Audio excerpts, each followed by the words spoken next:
Del Señor es la tierra y todo cuanto hay en ella, el mundo y cuantos lo habitan. Am, Momentos trágicos como estos siempre nos hace reflexionar un montón de cosas. ¿Por qué? ¿Cómo? ¿De qué manera? Hay toda una interrogación sobre los posibles eh, culpables por este incendio. Todo un cuestionamiento por parte también de las familias, por parte de los afectados sobre por qué y por qué a mí, ¿cierto? Pero es importante que en momentos como estos, graves, aprendamos a pensar y a reflexionar sobre, o no sobre, sino que de la forma adecuada y de la forma correcta. Porque realmente debemos entender cuáles son las preguntas que debemos hacer en ese momento. Ah, Viendo las noticias y viendo el avance del fuego, uno no deja de pensar y ponerse en la situación del otro. ¿Qué pasaría? Yo pensé eso esos días. ¿Qué pasaría si el fuego llegara acá? Yo estaba ahí, ustedes saben, yo vivo en Viña, cerca ahí de Uno Norte, no sé, a 5 minutos menos del Jumbo y de todo ese sector que fue afectado, El Salto, Chorrillos, Miraflores. Y uno empieza a preguntarse, ¿qué pasaría? Ya, se llegó acá, tengo que evacuar y el fuego va a tomar todo. ¿Qué pasaría? ¿Qué sentiría yo? Y uno piensa en las cosas más urgentes que tendría que sacar y tantas otras cosas que tendría que perder. Pero lo interesante es que uno se pone a pensar en todas las cosas que perdería. Su casa, sus bienes, todo el empeño que uno dedicó por años en construir y comprar estas cosas. Y al final uno se da cuenta de que todo eso puede ser perdido así. Todo eso puede ser perdido con una velocidad espantosa.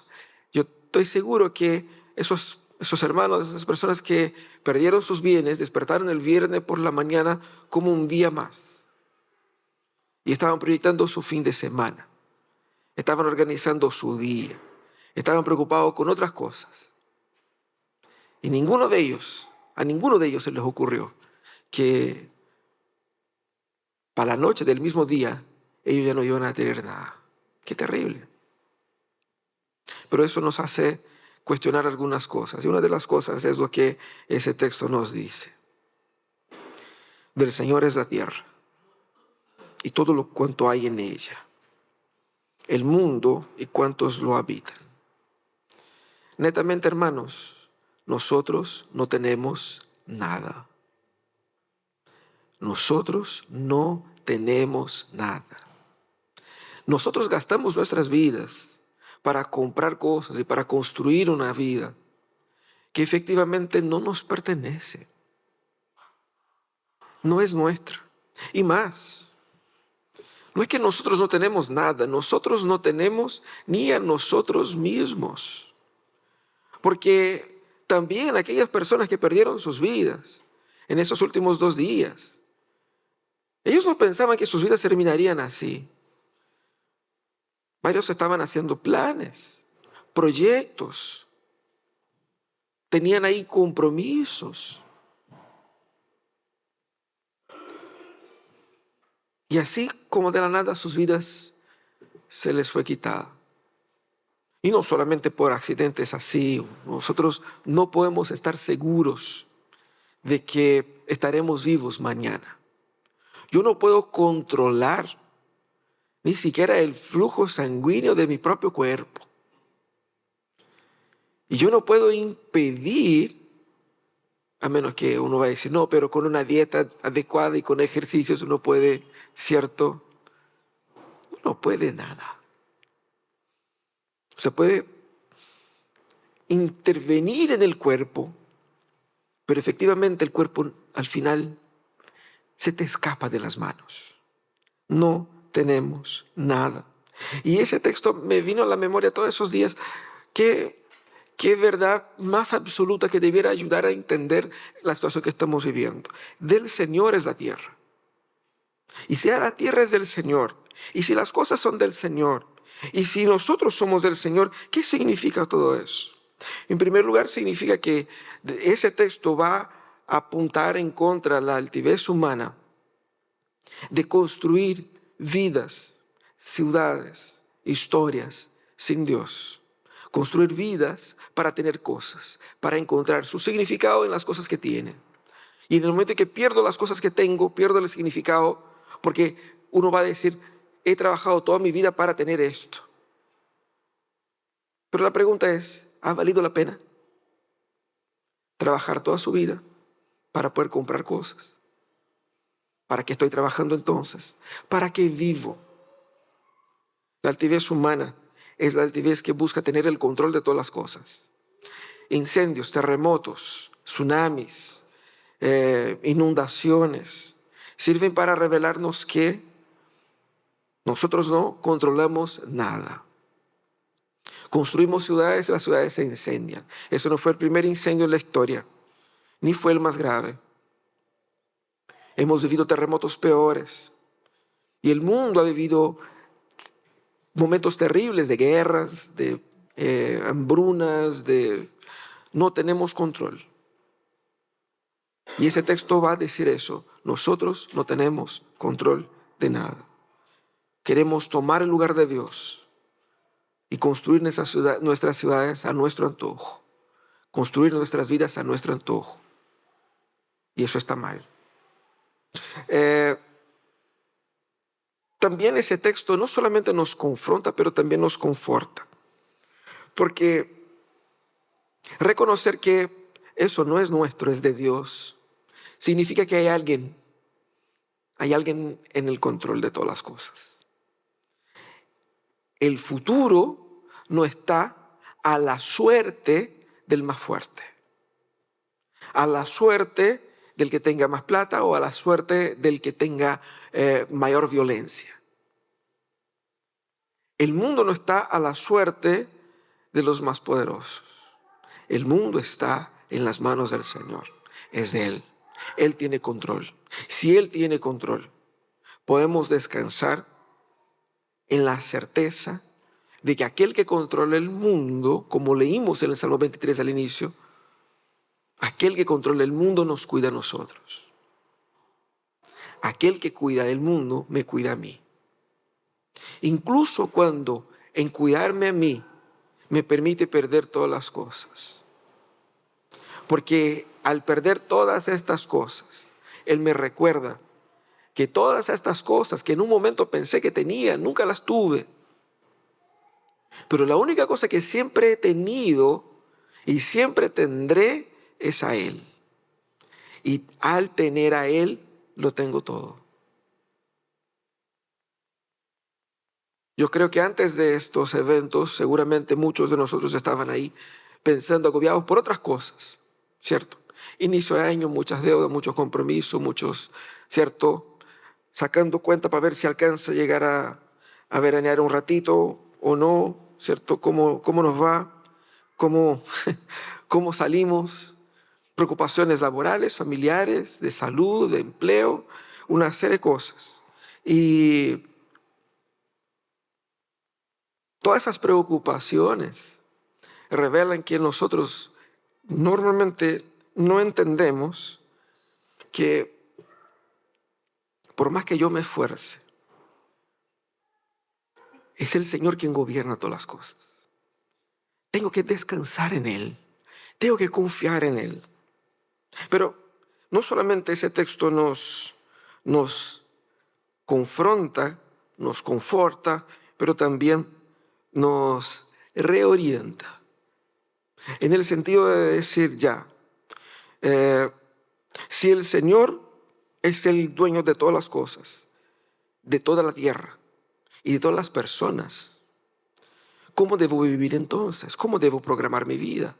¿Cómo debo entender ese evento dramático y drástico que vivimos aquí en Viña del Mar y Quilpué y Vielemar. ¿Cómo debemos entender todo eso? Ese texto nos reorienta, apuntando a que si del Señor es todas las cosas, y si yo soy de Él, yo tengo que vivir para Él y tengo que utilizar todas estas cosas para el fin que Él diseñó. Todo tiene que ser para Él y para su gloria. Todo tiene que ser para Él y para sus propósitos. Porque si Dios creó estas cosas y si Dios es el dueño de estas cosas, Él dispone de lo suyo como Él quiere, incluyéndome a mí. Por lo tanto, el significado de nuestra existencia no es de construir buenas casas y vivir en ellas hasta que seamos muy viejos y lleguemos a una edad donde ya no tengamos vida en ese cuerpo y efectivamente nos vayamos. Eso no es. No es esa la razón por la cual Dios nos creó a su imagen y semejanza. Dios nos creó con un propósito mucho más profundo, mucho más hermoso, mucho más glorioso. Y ese propósito se encuentra en Él. Si Él es el dueño, Él también define cómo las cosas deben ser hechas y cómo la vida debe ser vivida. Nos reorienta. Y yo debo preguntar entonces al Señor, Señor, a la luz de todo eso, ¿cómo debemos vivir? ¿Cómo debemos hacer casas, hacer familia? ¿Cómo debemos trabajar? Necesito ser reorientado para no gastar mi vida comprando cosas y al final terminar con un corazón rencoroso cuando las pierdo, pensando que al perder las cosas que tuve, perdí la vida que construí. Entendiendo que debemos entender que la vida no está en las cosas que tenemos, pero sí en el Dios que nos tiene a nosotros. ¿Cómo vivimos entonces? Este evento no es el fin. No es el fin de Valparaíso y Viña del Mar. No es el fin para estas familias que perdieron su hogar y sus bienes. No es el fin. Y eso no es estos spots que hacen los canales de noticias y de televisión, sensacionalistas en el sentido de que vamos a tirar para arriba, vamos a reconstruir y vamos porque nosotros podemos, lo hemos hecho una y otra vez. Ese lenguaje emocionalista que engancha mucho, encanta a mucha gente.